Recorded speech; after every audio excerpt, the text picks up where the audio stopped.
Coucou.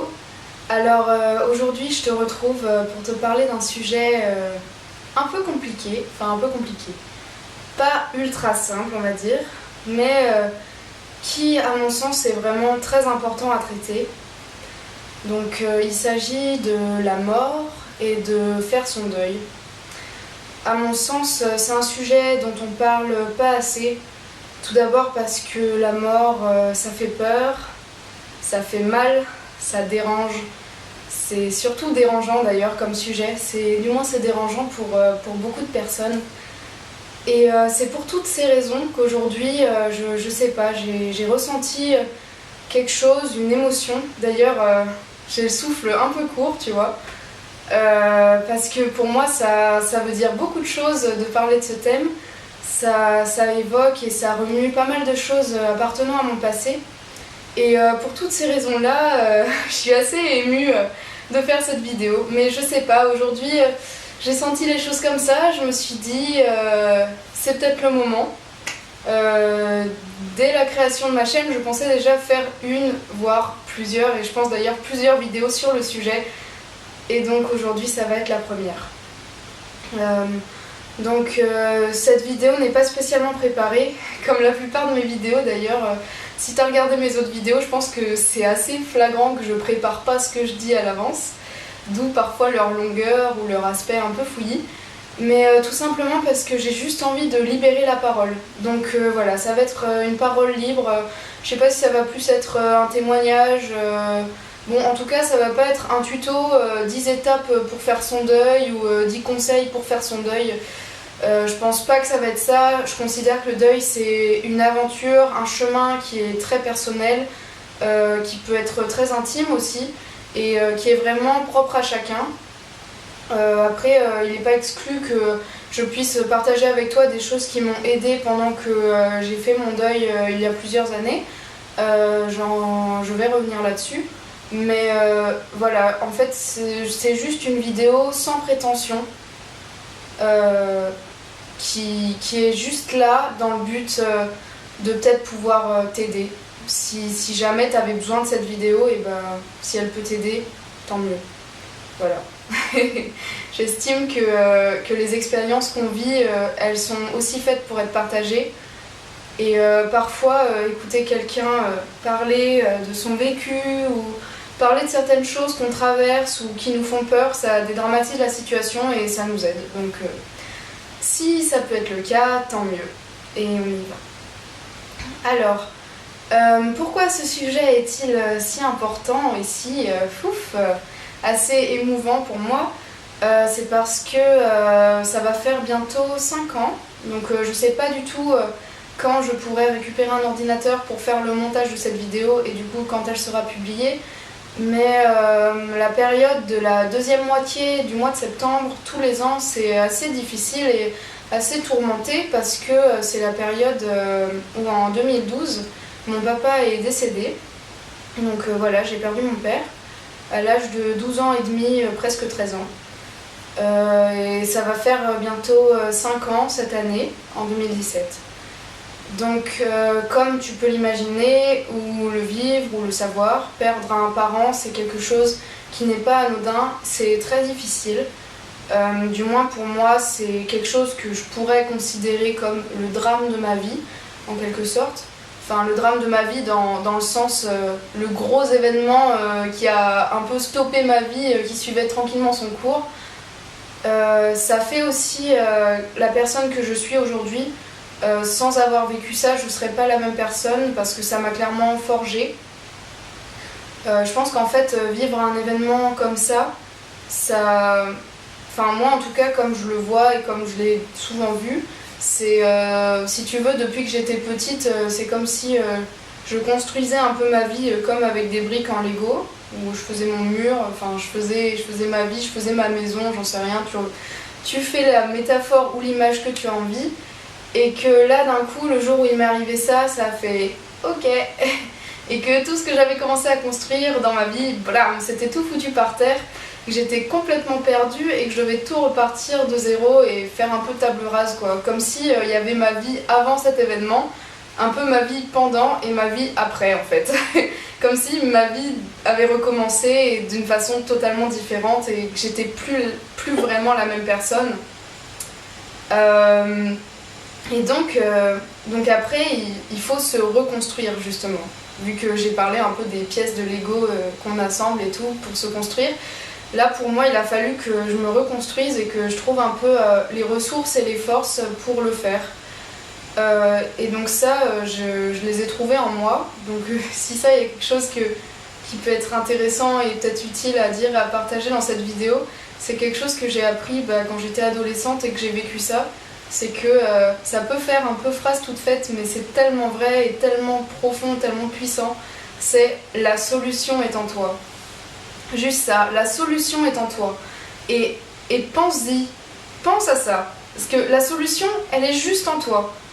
Tu as un problème, tu as un mal-être, tu as une montagne de problèmes. Tu es dans un tunnel dont l'issue est inaccessible. Tu ne vois plus la lumière nulle part. Tu ne sais plus où t'en sortir. La solution est en toi. Alors attention, je dis ça, ça veut pas du tout dire tu as un problème, il faut pas se faire aider, bien au contraire.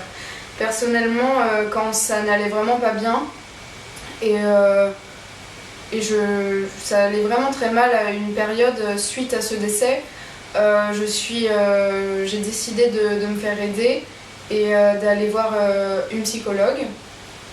En fait, je me suis pas levée un matin et j'ai dit à ma mère je veux aller voir une psychologue. C'était à ma rentrée scolaire de 3e.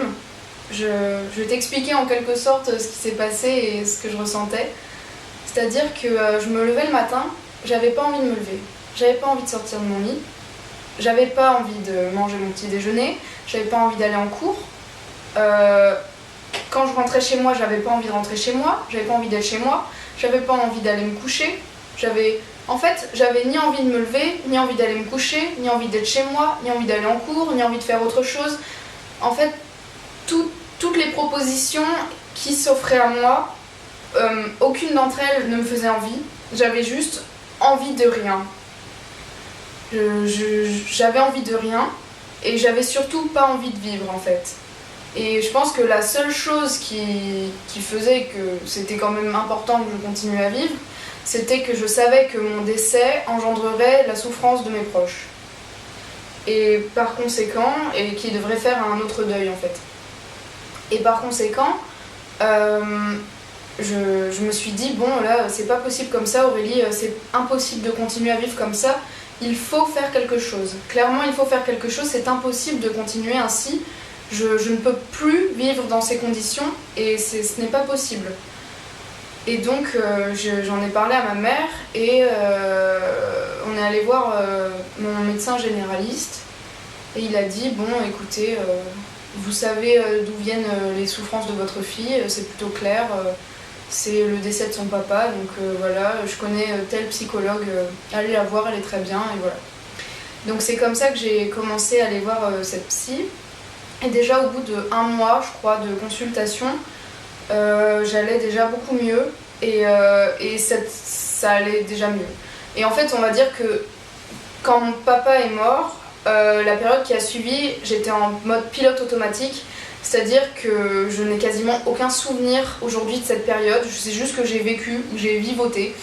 Mais je pense que c'est tellement dur en fait pour le cerveau qui coupe.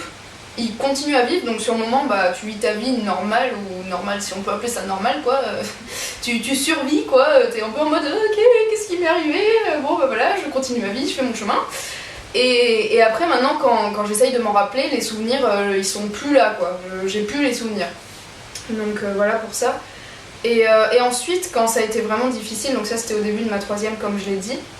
Et après ça, en fait, c'était surtout des périodes de haut et de bas. Mais quand même empreinte toujours d'un profond mal-être et c'était vraiment pas simple. C'était pas simple parce qu'en fait j'avais pas du tout les mêmes délires si je puis dire, enfin les mêmes aspirations, les mêmes envies que les personnes de mon âge. Par exemple, j'avais quelques amies IES qui elles, elles se disaient oh un tel il est trop mignon, faut trop que j'aille lui parler, j'aimerais trop sortir avec lui. Moi on va dire c'est pas que je trouvais personne mignon ou quoi, mais c'est que moi côté homme, ce qui m'intéressait plus c'était des hommes beaucoup plus âgés. Et pas du tout dans un but de relation romantique ni quoi que ce soit, c'était vraiment, moi je cherchais mon père.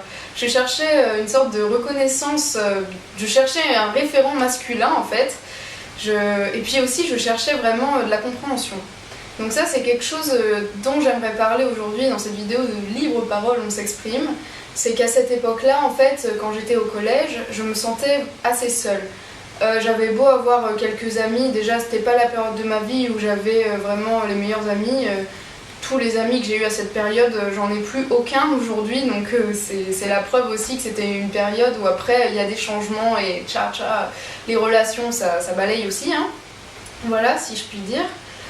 Et puis aussi ça montre aussi que quand on est dans un état où on est vraiment mal et que du coup on va vibrer beaucoup plus sombre, hein, j'étais pas du tout lumineuse comme je peux l'être aujourd'hui, quand on est sombre on attire aussi le sombre à soi, donc ça n'a rien à voir, voilà.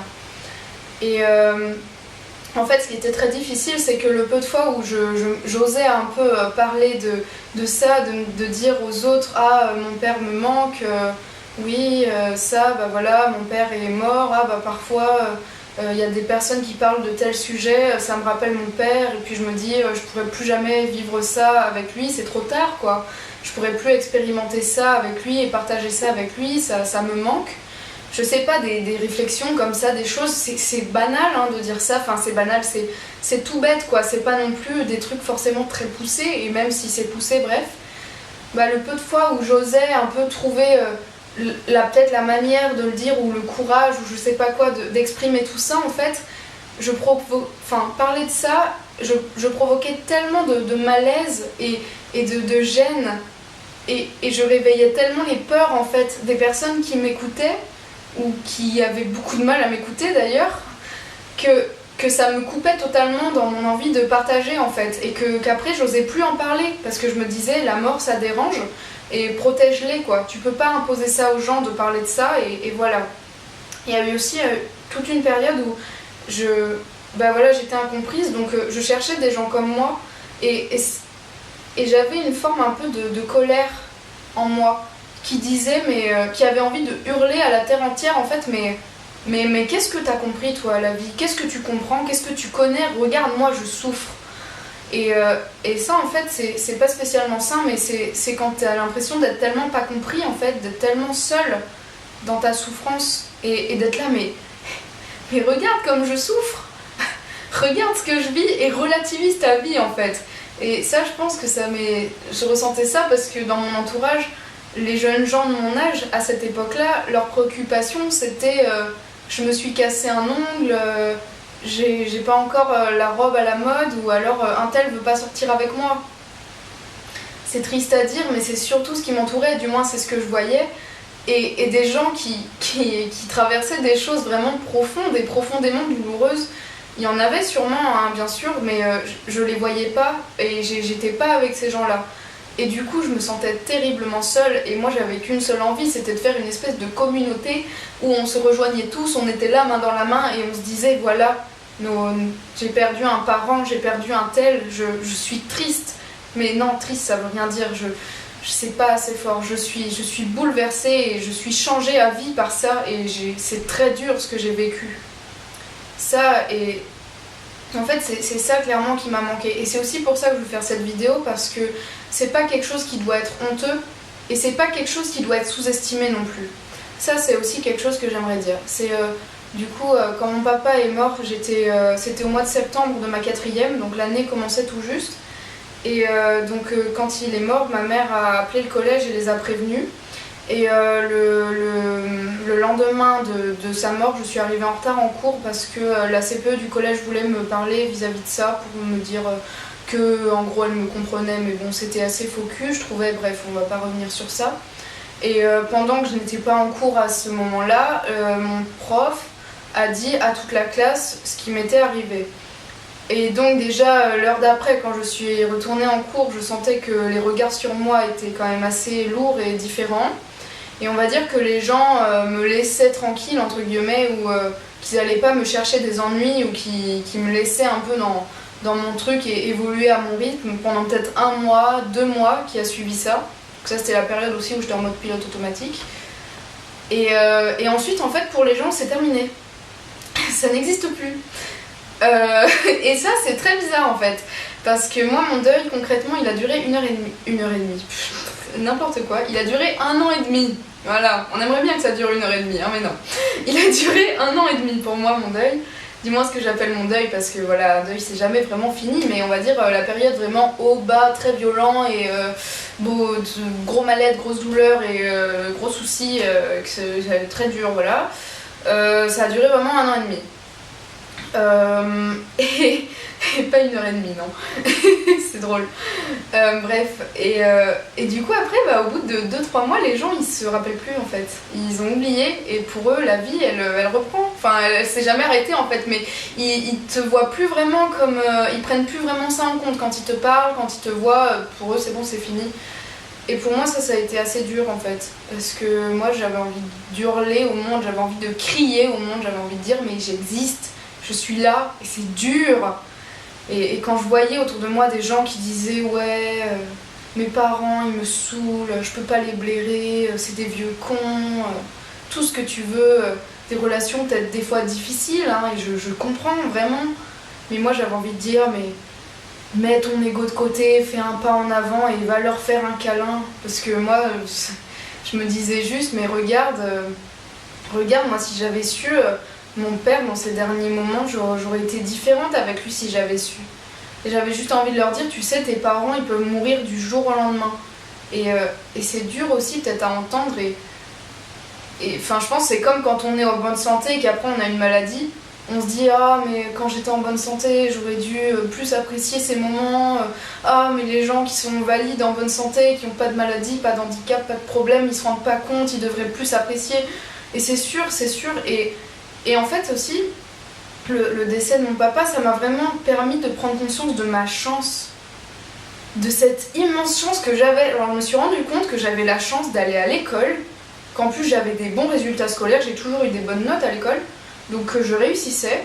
Ça m'a permis de prendre conscience que j'avais quand même des gens autour de moi de fous, quoi. Que je vivais dans un pays en paix, où j'avais pas la guerre autour de moi tout le temps, où j'avais pas de problème d'argent, où en fait mon seul problème c'était juste accepter la mort de mon père, quoi, en caricaturant.